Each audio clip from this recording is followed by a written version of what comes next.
Smart school kid zone, आपका प्यारा school. जी हाँ, welcome to smart school kid zone, आपका प्यारा स्कूल। और आज हम देखने वाले हैं पढ़ाई कैसे करें, पढ़ाई के कुछ तरीके जिसके कारण हमारी पढ़ाई आसान हो सके, क्योंकि अभी समय आने वाला है एग्ज़ाम का, तो पढ़ाई करना बहुत ज़रूरी है। तो चलो देखते हैं पढ़ाई कैसे कर सकते हैं।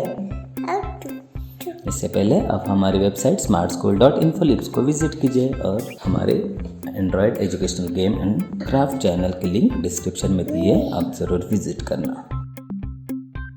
हमने लास्ट वीडियो में आपको एक प्रश्न पूछा था, I have one I still I can't see who am I. मला आहे एक डोळा तरी पाहू शकत नाही कोणाला, सांगा मी कोण। और इसका आंसर है नीडल यानी सुई। और सही जवाब दिया है हर्ष भर्नुके ने। कॉन्ग्रेचुलेशन हर्ष। करते हैं हमारी वीडियो को शुरुआत, पढ़ाई कैसे करें। अधिकांश छात्रों को समझ में नहीं आता है कि पढ़ाई कैसे करें। कई छात्र ने गलत समझा है कि सिर्फ किताबें पढ़ने का मतलब ही पढ़ाई करना है। तो ऐसा नहीं है, पढ़ाई करना मतलब जो हम पढ़ते हैं उसको अच्छे से समझना है और हमेशा के लिए याद रखना है। तो सिर्फ एग्ज़ाम के लिए पढ़ाई करके सिर्फ नंबर लाना, यही मतलब पढ़ाई नहीं होती है। अध्ययन के कुछ विशिष्ट तरीके हैं, पद्धतियाँ हैं। आइए हम इन सभी पद्धतियों को संक्षिप्त में समझते हैं। तो चलो चलते हैं भाभी। हाँ, चलो।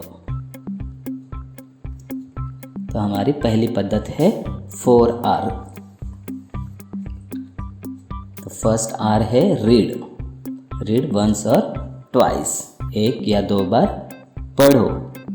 उसके बाद पढ़ते वक्त उसे याद करो, यानी सेकंड R है रिमेंबर व्हाइल यू रीड। तो सिर्फ पढ़ना नहीं है, पढ़ते पढ़ते उसे लर्न भी करना है, रिमेंबर भी करना है। और थर्ड R है रिकॉल। आपने जो याद किया है उसे लिखे, उसको रिकॉल करें, देखें आपको कितना याद हुआ है। एंड फोर्थ R है read once again to remember it. एक बार फिर से पढ़कर उसे अच्छे से याद करो, ताकि जो हम ऊपर लिखा हुआ है कभी कभी हम उसमें भी जो रीड किया रहता है, जो पढ़ा रहता है, वो पूरा सही नहीं होता है। तो एक बार फिर से पढ़ो, तो फिर वो आपको हमेशा के लिए याद हो जाएगा। ओके, तो ये R समझे। First R is read, second R is remember, third R is recall it and then read once again. Okay, तो ये हो गई हमारी फर्स्ट पद्धति। चलो हम देखते हैं सेकंड पद्धति क्या होती है। अनुच्छेद यानी बिंदु तरीका। जैसे किताबें पढ़ते समय जो बड़े और महत्वपूर्ण अनुच्छेद होते हैं या बहुत बड़े पैराग्राफ होते हैं, तो उनको क्या करना है, उन्हें 2 या 3 बार पढ़ना चाहिए। कितनी बार? 2 या 3 बार पढ़ना चाहिए। यस। उसके बाद उन अनुच्छेदों में 1/3 का सारांश करें, अर्थात 10 से 12 पंक्तियों वाला अनुच्छेद रहे तो उसे 3 या 4 पंक्तियों में संक्षिप्त करो। मतलब उसका जो अर्थ है वो वही रहेगा, लेकिन उसका सारांश छोटा करना है। अनुच्छेद को छोटे छोटे महत्वपूर्ण वाक्यों में विभाजित करके उसे लिख कर रखो, या तो फिर अनुच्छेद को छोटे छोटे वाक्य बना के उनको पॉइंट वाइज लिख लो, ताकि वो याद करने के लिए आसानी हो। और इससे हमें याद रखने में, समझने में आसानी होती है और परीक्षा के समय समीक्षा यानी रिवीजन करने में भी आसानी होती है। हम एक बार वो संक्षिप्त किया हुआ अनुच्छेद पढ़ेंगे तो हमें पूरा अनुच्छेद पढ़ने की ज़रूरत नहीं होगी। तो इस तरह से अगर आप आपकी पढ़ाई करोगे तो आपका समय भी बच जाएगा और आपकी पढ़ाई भी अच्छे से होगी। ठीक है, चलो देखते हैं हमारी अगली पद्धति। यह है शिक्षण अधिगमन तरीका, यानी यह अध्ययन की प्रक्रिया बहुत ही अच्छी है। आपकी कक्षा में अन्य ज़रूरतमंद या कम समझे हुए छात्र, मतलब जिनको अच्छे से पाठ समझा नहीं है या जिनको समझने में थोड़ी कठिनाई होती है, ऐसे छात्रों को पढ़ाने का प्रयास करो, उनको समझाने का प्रयास करो। तो उससे क्या होगा, इससे हमारा दोहरा लाभ होगा।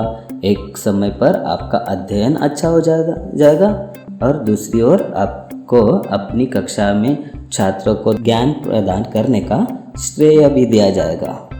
तो उससे आपका दोहरा फायदा होगा। और क्या फ़ायदा होगा, दूसरों को पढ़ाने में हमारी पढ़ाई अच्छी हो जाती है। और तीसरा फ़ायदा क्या है, इसका मुख्य कारण यह है कि जब तक हम खुद को अच्छे से नहीं समझ लेते हैं तब तक हम वही सब्जेक्ट या वही विषय दूसरों को अच्छे से नहीं पढ़ा सकते हैं। तो इसीलिए जब आप दूसरों को पढ़ाते हो तो आपको वो ज़्यादा से ज़्यादा अच्छे से समझ में आता है। ओके, तो यह है शिक्षण अधिगम तरीका। चलो चौथा प्रकार देखते हैं। यह एक समूह में चर्चा यानी ग्रुप डिस्कशन। यह तरीका भी बहुत अच्छा होता है। यह थोड़ा अलग है। इस पद्धति में 2 या 2 से अधिक छात्र अपने अपने घर में अध्ययन करते हैं, पढ़ाई करते हैं और फिर वे सभी किसी के घर में एक साथ आते हैं और प्रश्न पूछकर एक दूसरे से चर्चा करके अपनी अपनी परीक्षा देते हैं।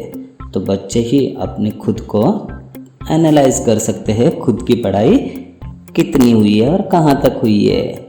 इस तरह से अध्ययन करने से छात्र बेहतर अध्ययन करते हैं और याद भी जल्दी हो जाता है। सही है भाभी? हाँ। गुड। चलो देखते हैं अगली पद्धति। पाठशाला में वर्ग शिक्षक जो पाठ पढ़ाया जाएगा वो पहले से ही घर पर पढ़कर स्कूल में जाया करो। शिक्षक पाठ सिखाते हुए ध्यान से उसे सुन लो और पाठशाला से घर आने के बाद शिक्षक द्वारा सिखाया गया वही पाठ फिर से पढ़ना, फिर पता करके पाठ के प्रश्नों के उत्तर स्वयं लिखना। यदि आप ऐसा करते हो तो आप इस पाठ को 3 बार पढ़ते हो, इसलिए आप इसे बहुत अच्छी तरह से याद कर सकते हो और अच्छी तरह से समझ सकते हो। ओके, तो यह है हमारे 5 पद्धति जिससे आपकी पढ़ाई सरल और आसान हो सकती है। ठीक है, अब टाइम है इस वीडियो के प्रश्न का। It is green but not a leaf, it copies others but not a monkey, who am I?